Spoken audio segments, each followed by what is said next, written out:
तो अब एक और चीज़ हमें देखनी है, वो है रेगुलेटरी फ्रेमवर्क। क्या देखना है?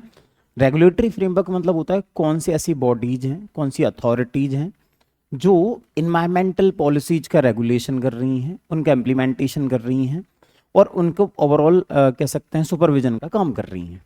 अब इसमें देखा जाए सबसे टॉप पे कौन आएगा? Environment ministry. तो सबसे पहले हमें जानना चाहिए इसके बारे में, इन्वायरमेंट मिनिस्ट्री। अगर इंडिया में हम रेगुलेशंस की बात करें तो रेगुलेटरी में टॉप पे कौन आने वाला है? Environment ministry. तो लिख लो ministry of environment, forest, environment, forest and climate change, environment, forest and climate change, climate change। अच्छा, हमारे यहाँ जो इन्वायरमेंट मिनिस्ट्री है इसको 1985 में एस्टेब्लिश किया गया है, 1985 में एस्टेब्लिश हुई है। और उसके बाद में इसके हम कह सकते हैं कि कुछ चीज़ें हैं जिसके बारे में हम इसमें बता देंगे, जैसे कि इसके रोल या फंक्शंस क्या हैं, क्या ही इसका रोल है। आपसे पूछा जाएगा तो डायरेक्टली मिनिस्ट्री के बारे में ही आ सकता है। तो इसमें लिखना it was established in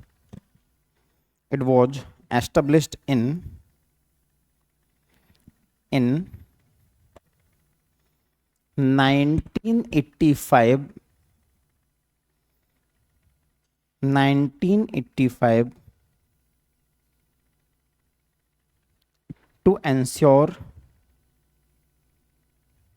to ensure protection, conservation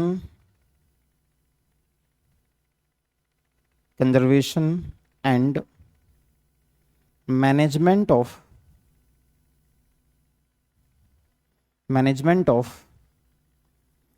natural resources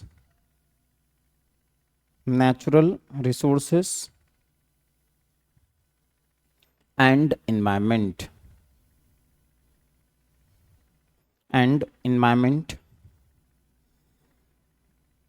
it is also empowered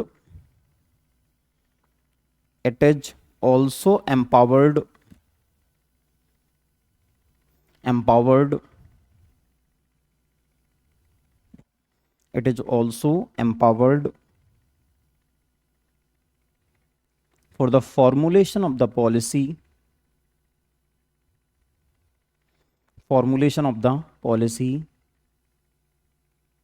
and programs implementation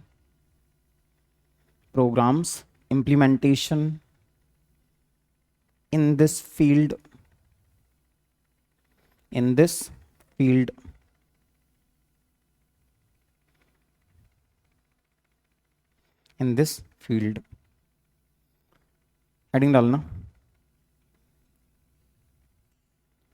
heading डालना रोल ऑब्लिक फंक्शंस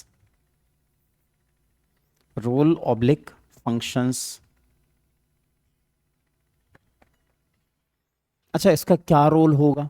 देखो, इसका रोल अगर हम बात करें, जैसे हम कह सकते हैं इसका एक रोल होगा, वही सिंपल सी बातें हैं कि जो नेचुरल एनवायरनमेंट है उसका कंजर्वेशन करना है, मैनेजमेंट करना है, प्रोटेक्शन करना है।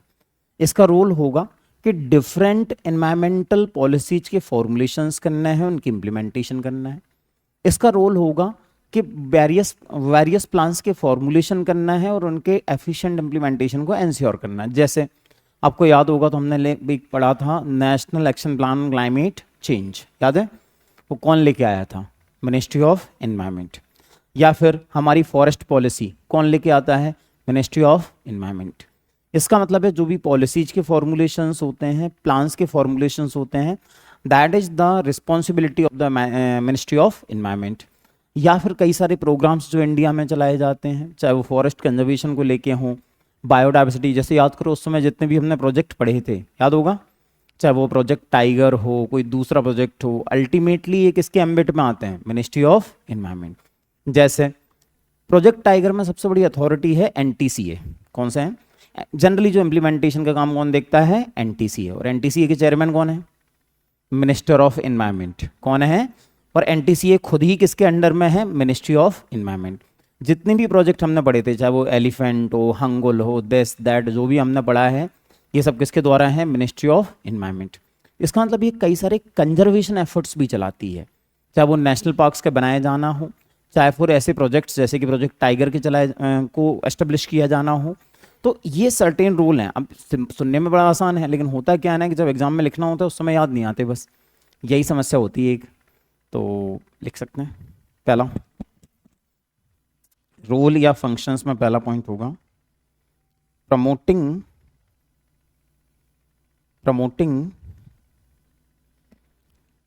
Conservation and protection of the natural environment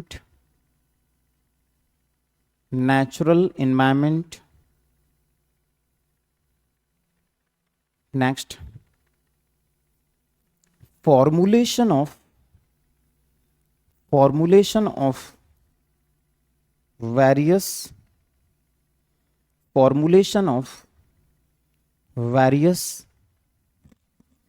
environmental policies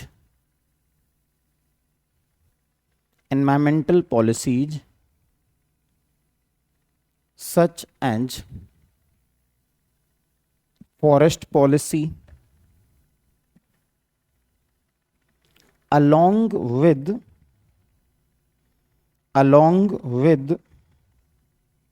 ensuring their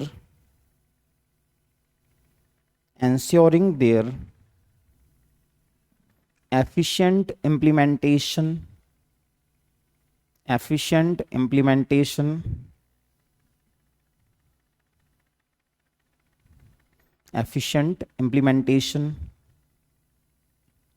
next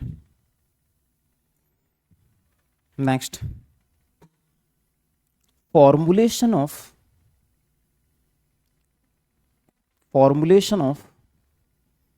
different plans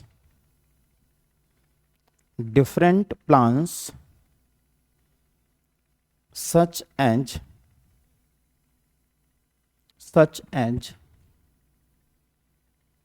lake conservation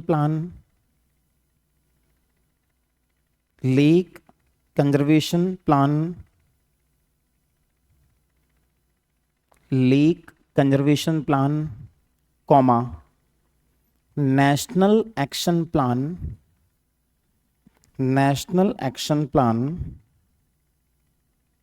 on climate change,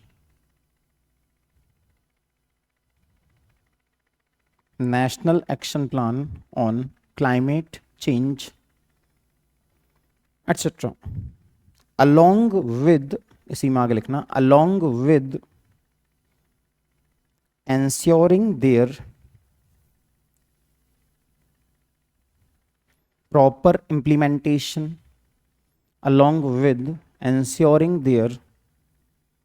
proper implementation,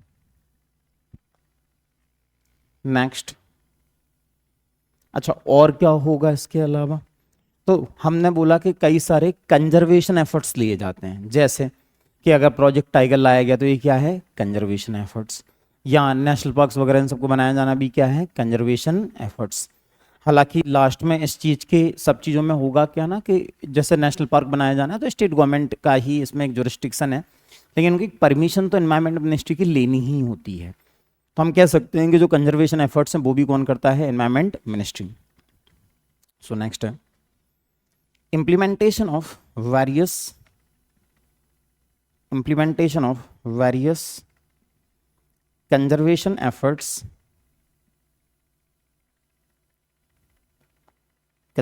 efforts such as project tiger, project elephant,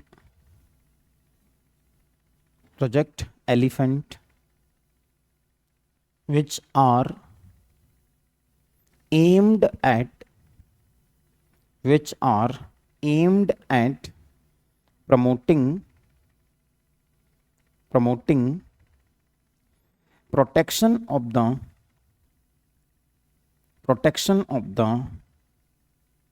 biodiversity protection of the biodiversity in India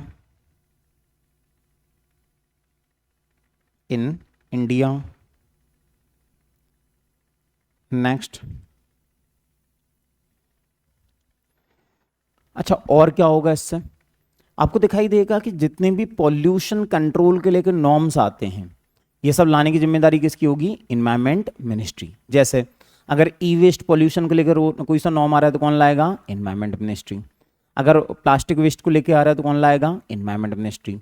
solid waste को आ रहा है तो कौन लाएगा? Environment ministry. तो इन सब में role किसका होता है? इन्वायरमेंट मिनिस्ट्री का। तो हम कह सकते हैं कि जो नॉर्म्स एंड ऐसे जो रेगुलेशंस आते रहते हैं बीच बीच में, इनको लाने का एक अथॉरिटी या रिस्पॉन्सिबिलिटी किसकी है? Environment ministry. सो नेक्स्ट है formulation of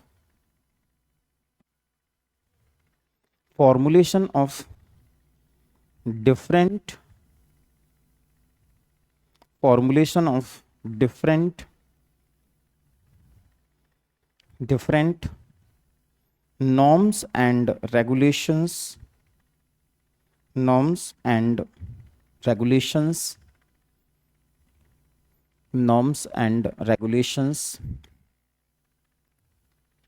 that will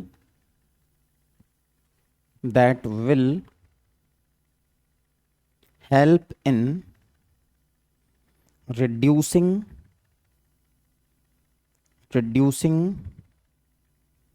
pollution levels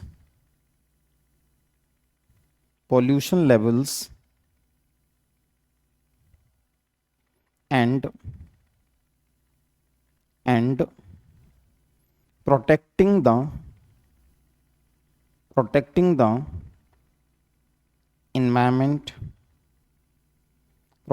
the environment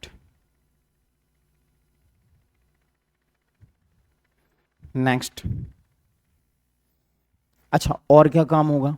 ये कई बार कुछ अथॉरिटीज को भी एस्टेब्लिश करेंगे जो इनके ही एम्बिट में आ रहे होंगे। जैसे एनटीसीए अगर इन किसने बनाया? Environment ministry. या फिर कोई दूसरी जैसे सीपीसीबी, अगेन ये सब किसके एम्बिट में आएंगे? Environment ministry. भले ये इंडिपेंडेंट अथॉरिटीज हैं लेकिन इन पर जुरिस्डिक्शन किसका होगा? इन्वायरमेंट मिनिस्ट्री का। सो नेक्स्ट है establishment of various authorities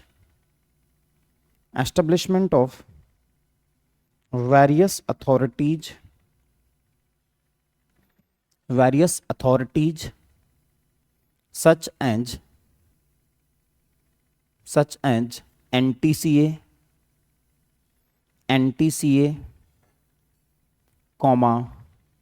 National Biodiversity Authority,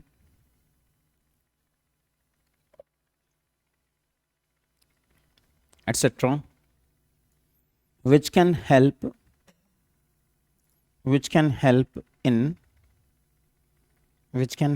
in promoting conservation of natural environment,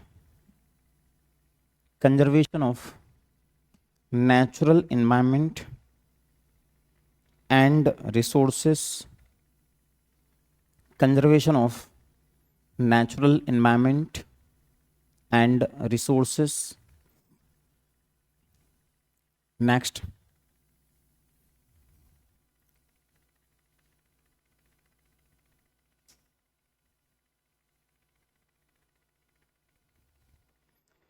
Ministry of Environment is also responsible for the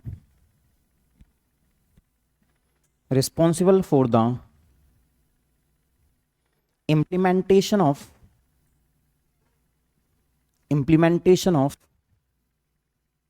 various laws and acts implementation of the various laws and acts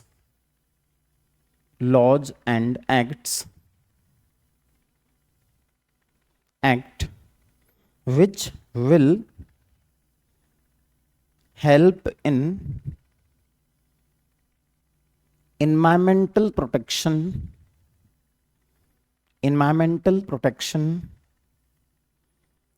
such as Environment Protection Act,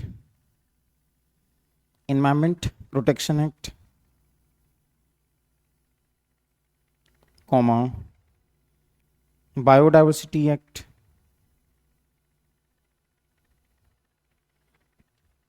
etc. ठीक है, next. अच्छा, इसका एक और काम होगा, research and development को promote करना। इस फील्ड में जितना R&D होगा उतना ही हमारे लिए चीज़ें आसान होती हैं। कैसा R&D? याद करो, हमने बोला था कि टाइगर सेंसस करने के लिए एक टेक्नोलॉजी है जिसका नाम है एम स्ट्रिप्स। क्या नाम है? M strips. अगेन ये R&D का ही तो रिजल्ट है ना, ऐसी कोई टेक्नोलॉजी। या जो हमारी फॉरेस्ट सर्वे रिपोर्ट आती है, इसको जारी करने का काम कौन करता है? Ministry of environment. वो कैसे होता है? By using the technology. तो जितना ज़्यादा R&D हम प्रमोट करेंगे उतना ही अपने लिए सही होता है। तो next, promoting research and development,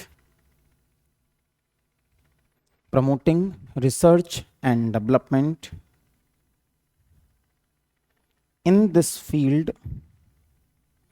promoting research and development in this field along with skill development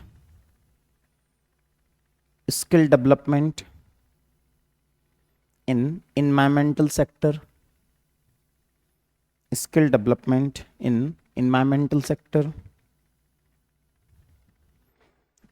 next. अच्छा, और क्या रोल है इसका? ये कुछ रिपोर्ट्स को जारी करता है। कुछ ना याद आए तो फॉरेस्ट सर्वे रिपोर्ट तो याद है ना सभी को। इसको जारी करने का काम किसका है? Ministry of environment. तो ये हमें बताता है कि हमारा स्टेटस क्या है। वैसा तो देखा जाए तो बाकी जो रिपोर्ट्स हैं जैसे कि टाइगर सेंसस, अगेन कौन जारी करता है? NTCA। और NTCA किसका पार्ट है? Ministry of environment. तो इनडायरेक्टली वो किसके अंदर में ही आएगा? Ministry of environment. कोई दूसरा सेंसस, जैसे रिसेंट में जो गैंग डॉल्फिन है उसको लेके भी सेंसस हुआ था, इसको जारी करने का काम किसका होगा? Ministry of environment. तो इस तरह से हम देखें तो कई सारी रिपोर्ट्स पब्लिश करता है, तो फॉरेस्ट सर्वे रिपोर्ट याद रखना। सो नेक्स्ट पॉइंट है, it is also responsible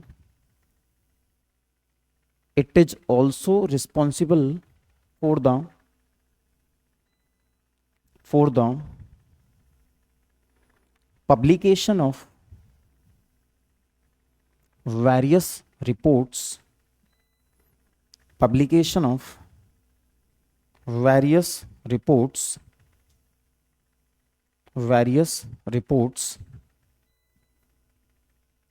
such as forest survey report,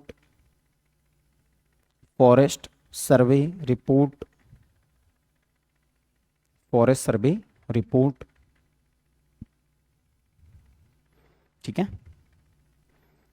next. अच्छा, इसका एक और काम होगा, जो अलग अलग डिपार्टमेंट्स होते हैं, जैसे स्टेट्स में, राज्यों में होती हैं फॉरेस्ट मिनिस्ट्रीज, है ना, तो उनसे कोऑर्डिनेशन करना किसका काम होगा? मिनिस्ट्री ऑफ एनवायरनमेंट का। या फिर मान लो कोई NGO है जो इस दिशा में काम कर रहे हैं, कोई दूसरी अथॉरिटी जो काम कर रही हैं, तो सबसे कोऑर्डिनेशन करना किसका काम होगा? इन्हीं का। सो नेक्स्ट है, effective coordination and cooperation,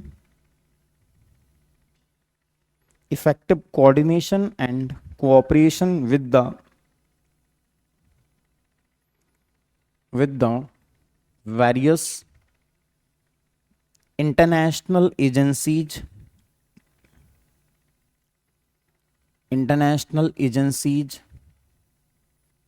comma, state governments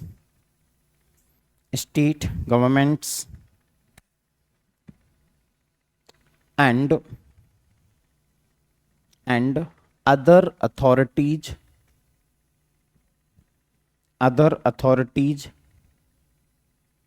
for the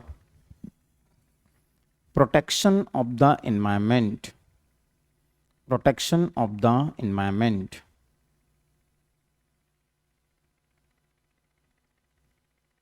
ठीक है, इतना था जो हमें इसमें देखना था। कितना पॉइंट हो गया वैसे, आसानी से लिख लोगे। अब देखो यहाँ एक और चीज़ है, हमने रेगुलेटरी फ्रेमवर्क में देखें तो सबसे ऊपर तो कौन आ जाएगा, मिनिस्ट्री ऑफ एनवायरनमेंट। सबसे ऊपर रेगुलेशन करने का काम इसी का है, ministry of environment, forest and climate change, ये इसका पूरा नाम है। ठीक है, कभी हो सकता है आपको मिनिस्ट्री ऑफ एनवायरनमेंट ना है, ये पूरा लिखा आ जाए, तो ये मैं सोचना है क्या आ गया है। दूसरा क्या है, इसके अलावा बाकी जो है ये आप पढ़ चुके हो कहीं ना कहीं, कहाँ पढ़ा हुआ है। जैसे अगर अब मैं बोलूँ NTCA, भाई ये भी तो रेगुलेटरी अथॉरिटी है ना, जो किसके कंजर्वेशन का काम करेगी, टाइगर। और टाइगर किसका पार्ट है, हमारी बायोडाइवर्सिटी। तो NTCA हमने पढ़ लिया है। या फिर अगर मैं बोलूँ NBA, क्या बोलूँ, NBA, नेशनल बायोडाइवर्सिटी अथॉरिटी। तुम याद करो जब हमने बायोडाइवर्सिटी एक्ट पढ़ा तो वहाँ पे हमने NBA की बात करी थी। और NBA का जो हेडक्वार्टर है वो चेन्नई में है, 2003 में इसको बनाया गया था। ठीक है, या फिर अगर मैं बोलूँ CPCB, क्या बोलूँ, सेंट्रल पॉल्यूशन कंट्रोल बोर्ड, तो ये भी मैं आपको कई बार बता चुका हूँ, तो ये भी हमने देखा हुआ है। या फिर इसके अलावा NTCA, CPCB, NGT, national green tribunal, ये भी हमने पढ़ा हुआ है। ये सब अल्टीमेटली कौन सी बॉडीज हैं, they are the regulatory body. सबका एक जुरिस्डिक्शन है, सबका एक दायरा है, एम्बेट है जिसमें इनको काम करना है। और इसके अलावा फिर हो सकते हैं कि जो स्टेट के फॉरेस्ट डिपार्टमेंट्स होते हैं, उनका काम स्टेट में इन सब चीज़ों को कह सकते हैं मैनेज करना, रेगुलेट करना वो होता है, तो वो भी इसमें हो सकते हैं, वो भी रेगुलेटरी इसमें आएंगे।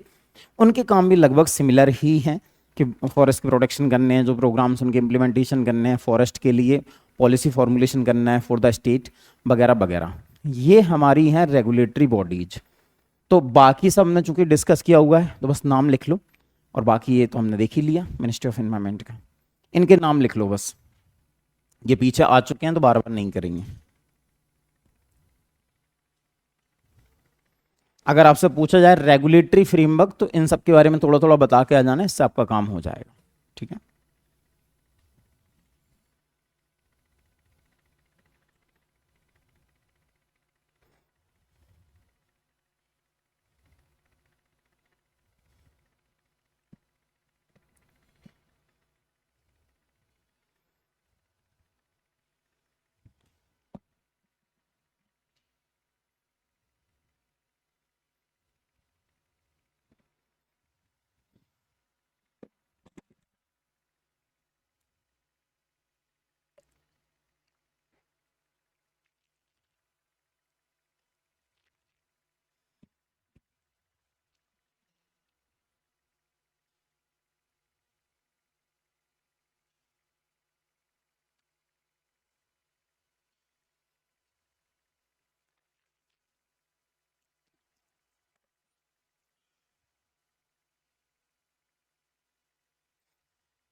चलो, तो ये आपका एक टॉपिक दिया था उन्होंने, ये हो चुका है। अच्छा, एक और टॉपिक आपको दिया है, the role of the tribals in Madhya Pradesh in protection of the environment.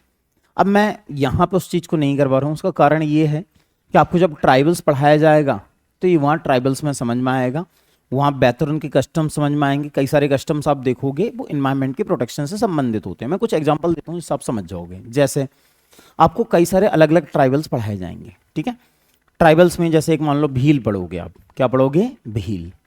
अब भील में हम देखेंगे तो आपको दिखाई देगा कि वहाँ पे वो घोड़े की और सांप की पूजा करते हैं। किसकी पूजा करते हैं, घोड़े और सांप।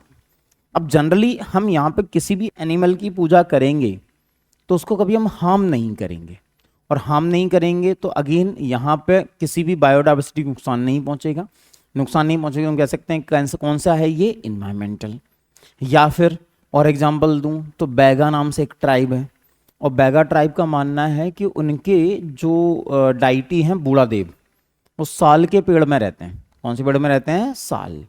और सिंस वो साल के पेड़ में रहते हैं तो वो लोग साल के पेड़ों को नहीं काटेंगे, वो पेड़ उनके लिए सेक्रेड होगा तो उसको नहीं काटेंगे।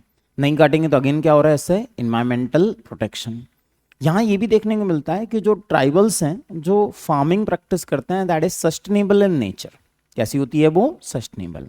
जैसे नॉर्मली हम फार्मिंग करते हैं तो हम बहुत सारा पेस्टिसाइड्स का, केमिकल्स का, केमिकल फर्टिलाइजर्स का, इनका उपयोग करते हैं। ट्राइबल्स जब फार्मिंग करते हैं तो वहाँ जनरली थोड़ा सा नेचुरल मैनर में फार्मिंग होती है, केमिकल्स का उपयोग कम होता है, तो सस्टेनेबल फार्मिंग होगी। और सस्टेनेबल फार्मिंग होगी ये कैसे, ऑर्गेनिक फार्मिंग होगी, जैसे कोदो कुटकी वगैरह ऐसी चीज़ों को उगाते हैं वो, तो उसमें ये जो एग्रीकल्चर में जो केमिकल्स का उपयोग होता है that is very less in tribals. तो अगेन इससे क्या हो रहा है, conservation of the environment.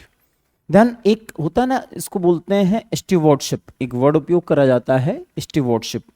Stewardship क्या होता है कि you are protector of something, एक वर्ड उपयोग किया जाएगा stewardship, you are protector of something, ये आपकी जिम्मेदारी है इसको प्रोटेक्ट करना, इसको स्टीवर्डशिप बोलते हैं। अब ट्राइबल्स में जनरली ये मानना होता है कि जहाँ पे हम रह रहे हैं, जो हमारा फॉरेस्ट है, जिस जंगल में हम रह रहे हैं, इसको प्रोटेक्ट करना ही हमारी जिम्मेदारी है, एक नेचुरल वैल्यू है जो उसके साथ में एसोसिएटेड है। और अगर ऐसा होगा तो आपको दिखाई देगा कि वो जनरली फॉरेस्ट को नुकसान नहीं पहुंचाएंगे। तो अगेन क्या होगा, प्रोटेक्शन ऑफ द एनवायरमेंट। आप देखोगे अलग अलग ट्राइबल्स में अलग अलग कस्टम्स होती हैं जो कहीं ना कहीं इन्वायरमेंट या फॉरेस्ट से संबंधित हैं। जैसे कि आपको गोंड में आपको मिलेगा कि वहाँ पे एक फेस्टिवल सेलिब्रेट करते हैं, इसका नाम है रतौना, कहीं इसका नाम रसोना भी मिल सकता है। रतौना या रसोना को सेलिब्रेट करा जाता है। अब रतौना या रसोना की बात करें, अच्छा तुम्हें अगर लगे तो मैं लिखा देता हूँ कुछ कुछ चीज़ें कि वहाँ ट्राइबल्स में कर लोगे, कर लोगे। यूपीएससी है, ठीक है। तो मतलब आप क्या चाह रहे हो, ये जो मैं सिलेबस जो बता रहा हूँ ये एमपी के सिलेबस में दिया हुआ है एक्चुअली। ये जो बोलो बोलो खुल के बोलो, मैं ही लिखवा दूँ, ठीक है मैं लिखवा दूँगा, कुछ कुछ पॉइंट है मैं लिखवा दूंगा अभी, ठीक है। मैं 3-4 ट्राइब के बारे में कुछ कुछ लिखा देता हूँ जो मेजर ट्राइब हैं, बाकी तुम जो एमपी की मेजर ट्राइब हैं। क्वेश्चन एक्चुअली टॉपिक ये है कि role of tribals in protection of the environment.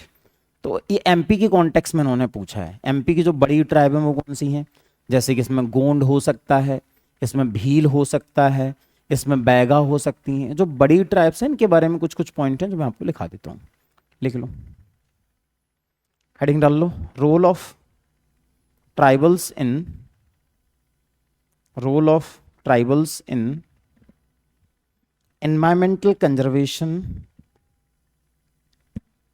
environmental conservation in Madhya Pradesh, environmental conservation in Madhya Pradesh, Madhya Pradesh. Paragraph इसमें लिखना स्टार्ट करना। According to 2011 census, according to 2011 census of Madhya Pradesh, 2011 census of Madhya Pradesh, census of India, Madhya Pradesh हटा दो, census of India, MP is the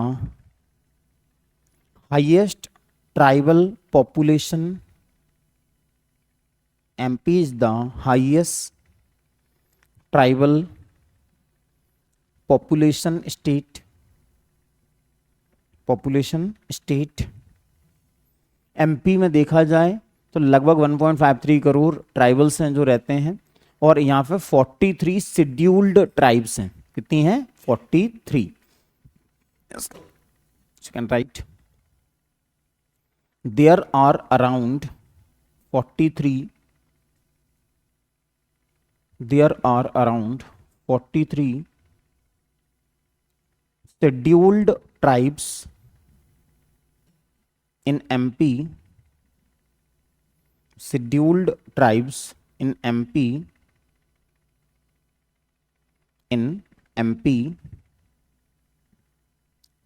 and their customs comma rituals and social norms, customs, comma rituals and social norms are associated with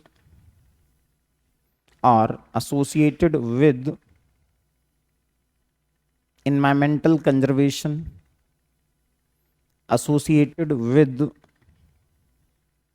environmental conservation,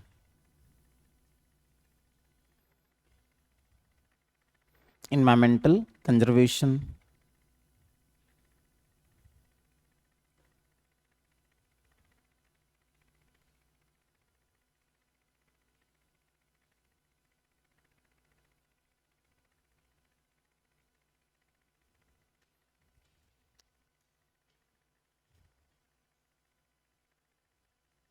चलो तो यहाँ पे मैं 2-3 tribe के बारे में बता देता हूँ। पहले लिख लो role of Bhil, role of Bhil,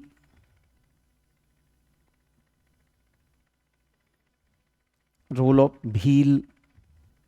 अच्छा, भील के बारे में शायद आपको पता होगा, ये जो भील वर्ड है बिल वर्ड से आया है। किससे आया है? बिल। और बिल का मतलब होता है तीर। क्या होता है? तीर। जनरली भील लोगों की खासियत है कि अपने साथ में तीर रखते हैं हमेशा, धनुष्माण रखते। अब तो खैर नहीं मिलेंगे, लेकिन पहले इनकी खासियत थी कि अपने साथ में धनुष्माण रखते थे।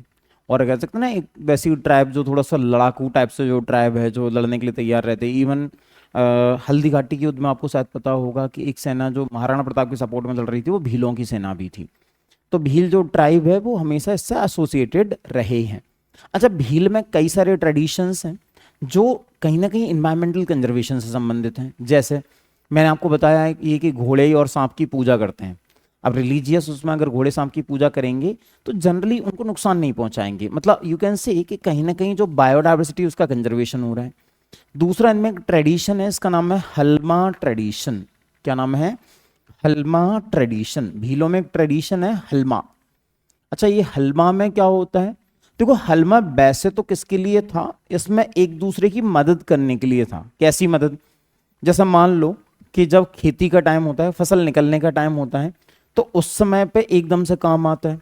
अब पता चले कि आज मेरी फसल निकलनी है और 2 दिन बाद आपकी निकलनी है। अगर मैं मजदूर वगैरह करने जाऊंगा तो मेरा भी खर्च होगा, आप करने जाओगे तो आपका भी होगा।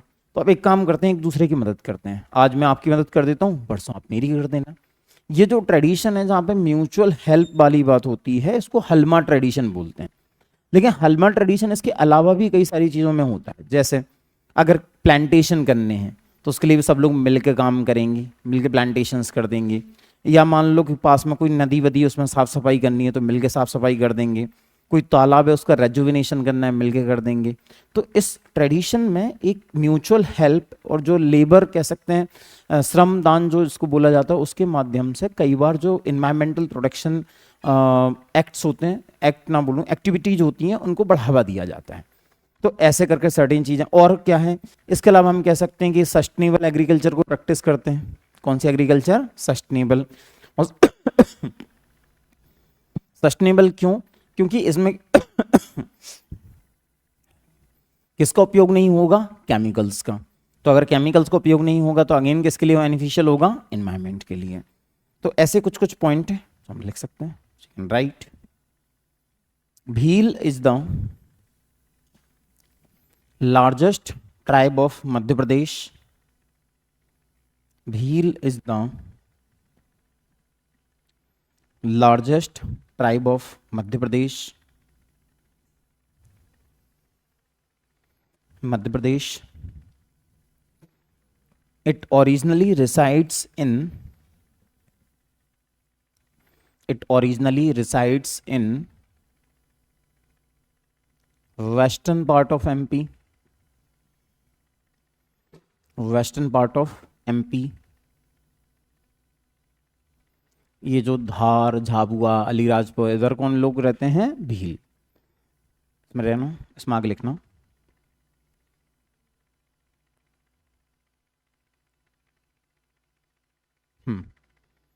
अब इनका रोल क्या हो सकता है? तो लिख लो रोल इन इन्वायरमेंटल कंजर्वेशन। इसमें छोटी सेटिंग डाल लो, role in environmental conservation.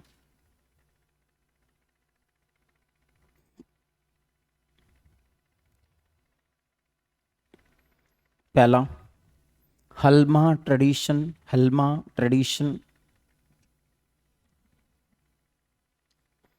हल्मा tradition, dash लगा के। This tradition is, this tradition is prevalent among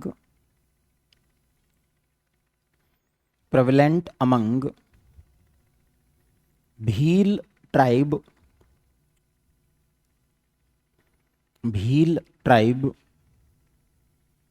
which is related to,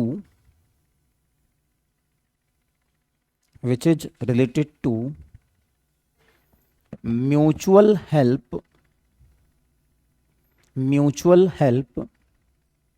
and cooperation, mutual help and cooperation. It also helps in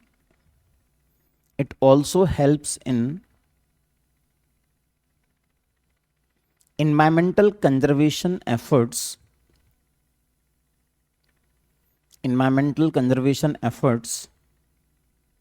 such as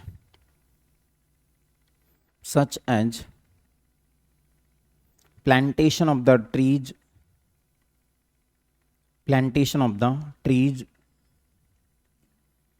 comma, dig करना होता है, digging ponds, तालाब खोदना, digging ponds, and other efforts,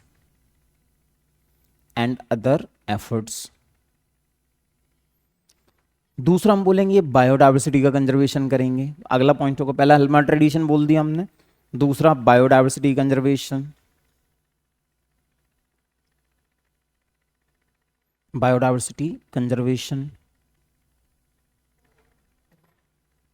इसमें लिखना Bhil tribe practices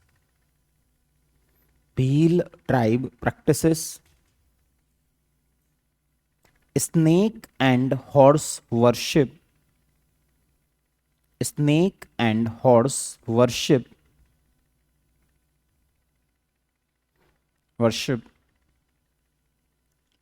and also they protect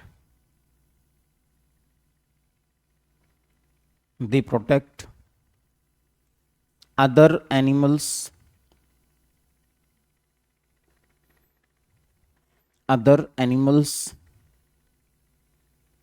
next. अच्छा, इनमें एक फेस्टिवल मनाते हैं, उस फेस्टिवल का नाम है नवई। क्या नाम है? नवई के नाम से एक फेस्टिवल मनाया जाता है इनमें। अब जो नवई फेस्टिवल है, नवई नौ, इसको नवई मतलब समझो, नौ मतलब क्या होता है? न्यू। क्या न्यू? कि जब हार्वेस्ट ऑफ द क्रॉप होता है, नई फसल आती है, उस नई फसल के लिए मनाया जाता है नवई फेस्टिवल। आप बोलोगे सर फसल और एनवायरनमेंट का क्या ही संबंध है? क्या होता है कि जब भी हम ऐसे फेस्टिवल्स मनाते हैं तो वैल्यूज डेवलप होती हैं हमारे अंदर, कि अगर हम क्रॉप को पवित्र मान रहे हैं, उसके लिए हम कोई फेस्टिवल मना रहे हैं, तो मान के चलो कि पेड़ पौधों के लिए नेचुरली हमारे मन में क्या होगा? कंपैशन। तो सामान्यतः पर हम उनको ज़्यादा नुकसान नहीं पहुंचाएंगे, उनको हार्म नहीं करेंगे। ये वैल्यूज धीमे धीमे डेवलप होती हैं। सो नेक्स्ट लिख लो, नवई festival, नवई festival.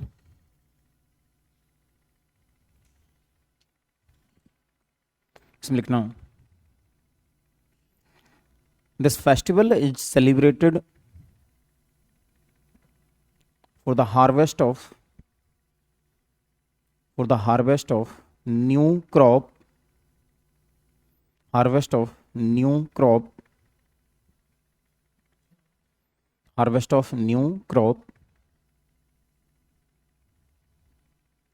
that will also promote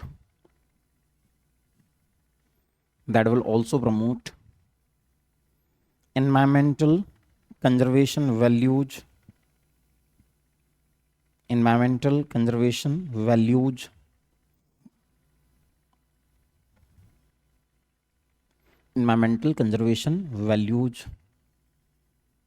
next. अच्छा, इसके अलावा आप देखोगे तो ये सस्टेनेबल फार्मिंग भी प्रैक्टिस करते हैं। सस्टेनेबल फार्मिंग क्यों? क्योंकि मैंने बोला केमिकल फ्री फार्मिंग होगी तो वो कैसी होगी? Sustainable farming. सो नेक्स्ट है sustainable farming. Sustainable farming, sustainable farming dash लगा के। Bhil tribe also practice sustainable farming, sustainable farming which is free from chemicals, which is free from chemicals, chemicals and that protects the environment, that protects the environment। अच्छा, then इनके अलावा इसके एक religious angle भी है। क्या रिलीजियस एंगल है? तो देखो, इनमें एक माता होती है, उनको सोहण माता बोलते हैं। ये क्या बोलते हैं? सोहण माता। और जो सोहण माता इनके हिसाब से ये वन देवी हैं जो फॉरेस्ट की कंजर्वेशन का काम करती हैं। या आपको अगर ऐसा मानने लगो कि देखो ये पूरा जो फॉरेस्ट है ना हमारी वन देवी का है, तो अगेन फिर आप उसको नुकसान नहीं पहुंचाओगे। आपको लगेगा कि जितनी हमारी नीड है उतना ले लेते हैं, लेकिन ज़्यादा नुकसान नहीं पहुंचा सकते। ये नेचुरली आपके माइंड में ये वैल्यूज में आ जाएगा। सो नेक्स्ट है religious aspect. Religious aspect dash लगा के। Bhil tribe also, Bhil tribe also worship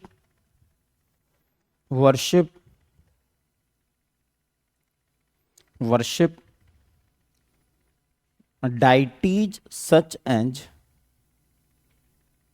सोहण माता, deities such as सोहण माता, who is considered to be forest goddess, forest goddess,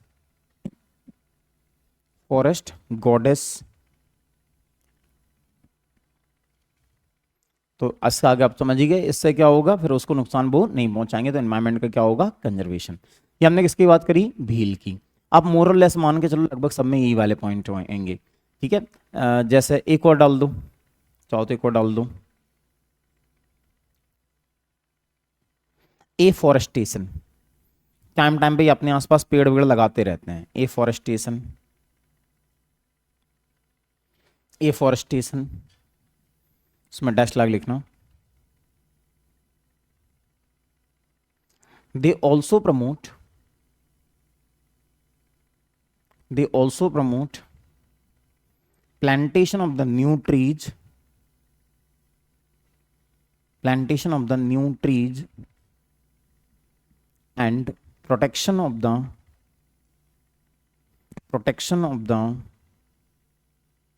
existing tree, protection of the existing tree,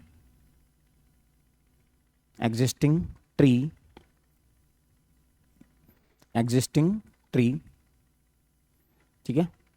चलो, तो ये point है। देखो बाकी सब में भी लगभग सेम सेम है।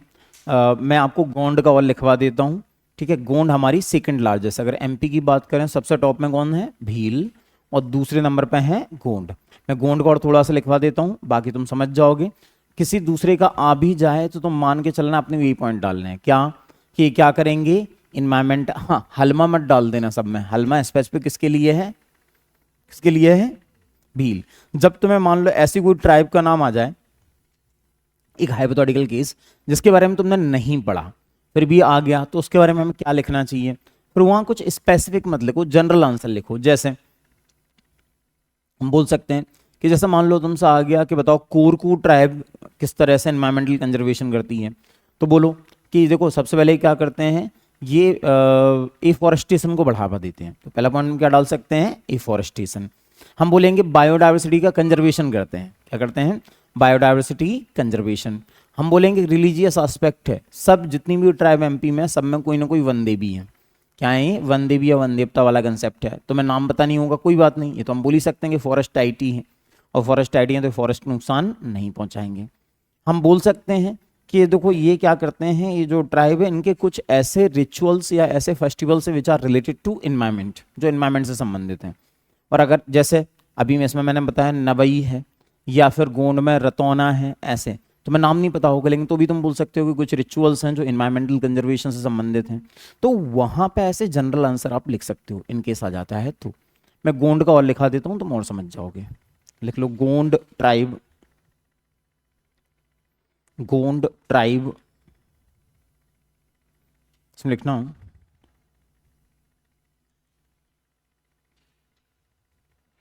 Gond tribe is the second largest tribe,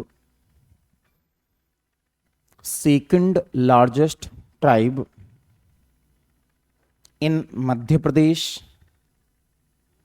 second largest tribe in Madhya Pradesh, Madhya Pradesh.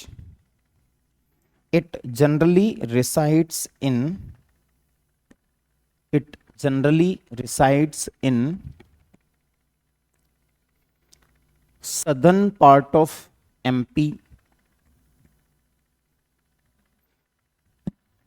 southern part of MP।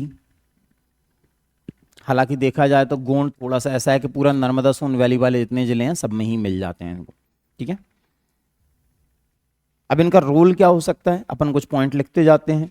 जैसे अब एक हम बोलेंगे अगेन, इनमें भी हम बोलेंगे कि सस्टेनेबल फार्मिंग को प्रैक्टिस करते हैं। किसको करते हैं? Sustainable farming. इनमें क्रॉपिंग पैटर्न होता है बाड़ी को, उसको बाड़ी बोलते हैं। क्या बोलते हैं? बाड़ी। तो बाड़ी क्रॉपिंग पैटर्न को प्रैक्टिस करते हैं। ये केमिकल फ्री भी होगा और साथ साथ में ये एनवायरनमेंट को प्रोटेक्ट भी करेगा। ऐसे ही इनमें कुछ फेस्टिवल्स होते हैं, जैसे मैंने बोला कि रतौना, रतौना इनमें बनाया जाता है। और रतौना में क्या होगा? मधुमक्खियों की पूजा होती है। अब बोलो इससे कैसे? किसी भी तरह से अगर आप किसी भी जीव की पूजा करोगे तो कहीं ना कहीं आपके अंदर वो वैल्यूज आएंगी, जिससे कि बायोडाइवर्सिटी का आप क्या करोगे? कंजर्वेशन। वैल्यूज इनकलकेशन वाली बात होती है। और एक बार वो वैल्यूज आपके अंदर इनकलकेट हो गई, डेवलप हो गई, तो सामान्यतः फिर वो आपके अंदर बनी रहती हैं। सेकेंड राइट, पहला sustainable farming, sustainable farming dash लगा के Gond tribe practice, Gond tribe practice sustainable farming,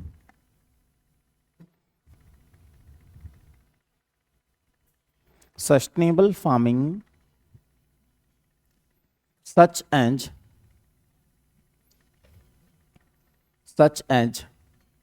बाड़ी क्रॉपिंग पैटर्न, बाड़ी cropping pattern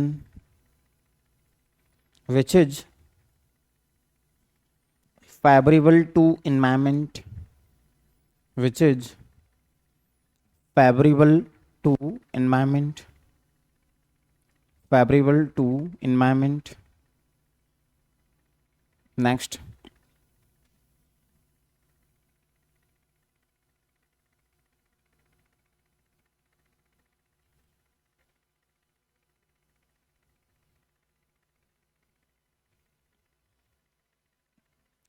next, tree plantations, tree plantations. Gond tribe also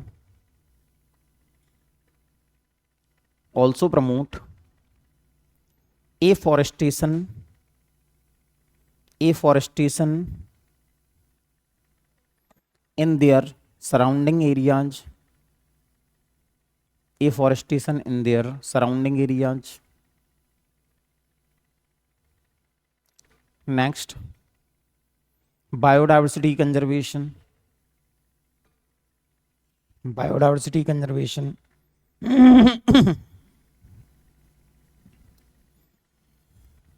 They protect the animals and different flora and fauna, animals and different flora and fauna, flora and fauna. Next religious aspect, religious aspect dash लगा के, various deities of Gond tribe, various deities of Gond tribe are associated with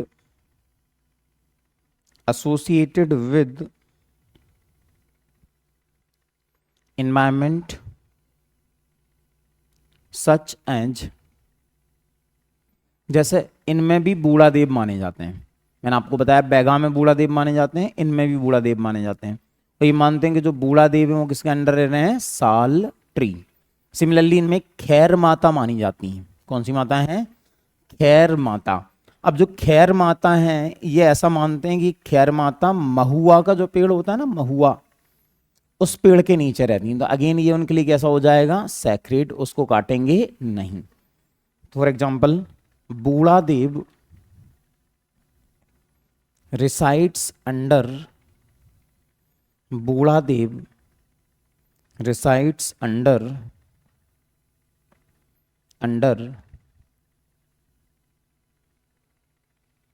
साल tree, साल SAAL, साल, साल का एक पेड़ होता है, बहुत हार्ड होता है, साल बहुत हार्ड होता है, मतलब इसीलिए इससे पहले रेलवे के स्लीपर्स बनाए जाते थे। ठीक है, साल ट्री एंड खैर माता reside under महुआ ट्री, महुआ ट्री। देखो तुमसे अगर ये पूछा भी जाएगा ना तो ये MP में ही पूछा जाएगा और 7 मार्कर से ज़्यादा नहीं आएगा। कितने में आएगा, 7 मार्कर, तो भी तुम आसानी से बता सकते हो। तो ये एक उन्होंने रोल ऑफ ट्राइब्स बोला था, बाकी इसमें काफ़ी कॉमन आंसर है, तो मैं ट्राइब पढ़ाया जाएगा तो और समझ जाओगे कि कौन कौन से इसमें ऐसे। एक और लिख लो इसमें, रिचुअल्स, इसमें एक पॉइंट और जोड़ लो, rituals. Various rituals and festivals, various rituals and festivals also promote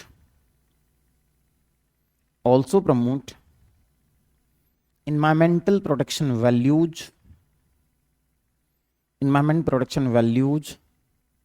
in Bhil tribe, in Gond tribe,